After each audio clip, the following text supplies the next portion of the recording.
সাথে ইনশাআল্লাহ আমরা সকলেই হযরত খ্রিস্টান পূরণ করতে পারব।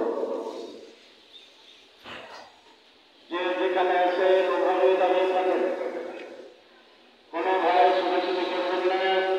হযরত খ্রিস্টান কেবলা রহমাতুল্লাহ আলাইহির শক্তি মোবারক আমরা কিন্তু বেশি একসাথে